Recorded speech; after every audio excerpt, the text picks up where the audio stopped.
I hope you've been doing well while I've been absent and busy for more than a week. I haven't been posting videos, and this is because sometimes I have the special opportunity to take part in some projects that I unfortunately cannot disclose what they are about. But anyways, I need to come back to this channel here and catch up with some stuff.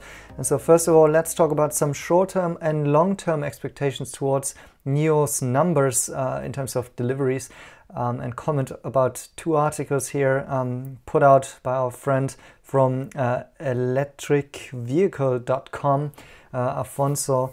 So basically the first one is about a Bank of America call that they had with the NIO management, in which they have been disclosing basically that they have been ramping from 400 to 600 vehicles output per day. And now the headline here is, well, we should expect 18,000 vehicles in July. And I'm telling you that I actually don't share this expectation at all. Basically, if you are going back to one graph that I posted the other day after the June delivery numbers, you'll see that I kind of expected those 600 daily output production already back then. So this is the chart that I have posted right after the June deliveries came out. And what I have done with those numbers is I have actually adjusted them and divided them by the work days in China, which are different each of the months because you sometimes have special holidays. And what you can see is obviously that this graph over time is growing into the right upper side of the corner, which it should actually. And yeah, that it's fluctuating quite a bit. And of course, was impacted by the COVID lockdowns, by the factory closure, by supply chain issues. But technically, we were already by June at this 600 cars produced per day if you would have adjusted it for the workdays. But what we have to consider, of course, is that the June numbers have also had like kind of some pent-up deliveries included, because of course Shanghai didn't deliver any cars, any NIO cars during the lockdowns, and so there was quite a bit of deliveries that were pent up and could be delivered in June.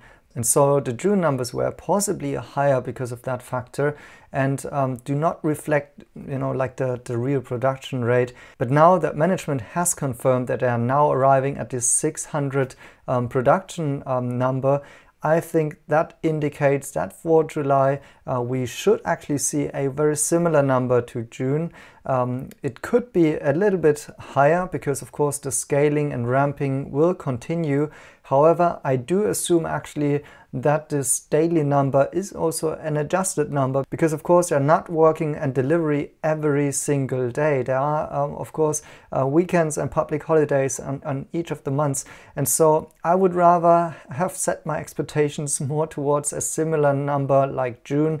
Let's say between 13,000, maybe a little bit higher as well, of a car delivery target there, and not really towards an 18,000 goal here, which would imply that they are working at a 600 production daily output there for every single day of the month. I think that's kind of unrealistic, to be honest. Although, the scaling will continue and we will not stand still at this 600 cars output per day. And so likely we will also see an increase in the next coming months as well on top of that. For example, there are some encouraging shots out there showing trailers that have ES7 already loaded on top of it.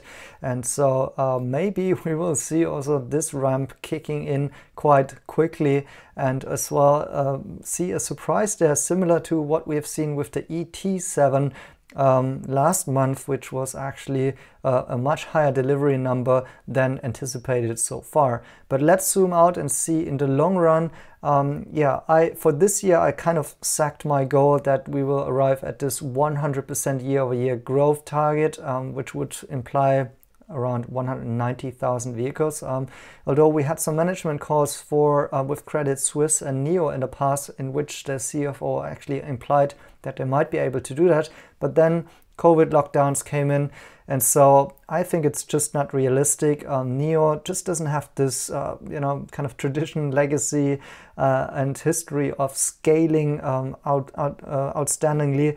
This will really happen with NIO Park in the future, but I think maybe for this year it might be too early to see this kick in significantly in an effect that we could reach this 100% year-over-year growth, which was initially my expectation going into that year, but then the lockdowns and Corona happened. But speaking of the long term, there's also new analyst coverage for NIO by Morningstar. Actually, they're putting a $27 fair price target on NIO there. And in their outlook and projections, they expect that NIO will be arriving at around 410,000 deliveries by 2025. And in this context, I would say that they are actually not bullish enough. I would be surprised if NIO would just do 400,000 deliveries by 2025.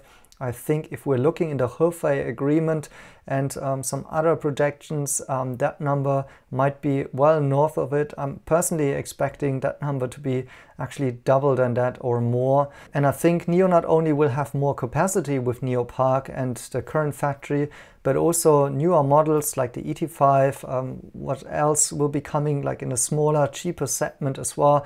We know that next year NIO is going to roll out maybe even a second brand. And so all in all, I don't think that this 410K target there by 2025 is actually aggressive and bullish enough. I could be wrong about that, as I was wrong going into this year and projecting 100% year-over-year growth, but certainly those projections for NIO look too low in my books, I would say. And so I would rather say in the short term, I'm more conservative and see how everything pans out. But in the long term, I actually am hopeful that NIO is, in this stage of entering in this S-curve, and we are like in the beginning where the growth is kind of, still not too visible, but will pick up much more and then become quite a bit more steep. And so, well, let me know your personal expectations, both in the short term as well as in the long term for NIO. I would be interested to hear what is the consensus out there among retail investors. And then thank you guys for watching, and then see you in the next one.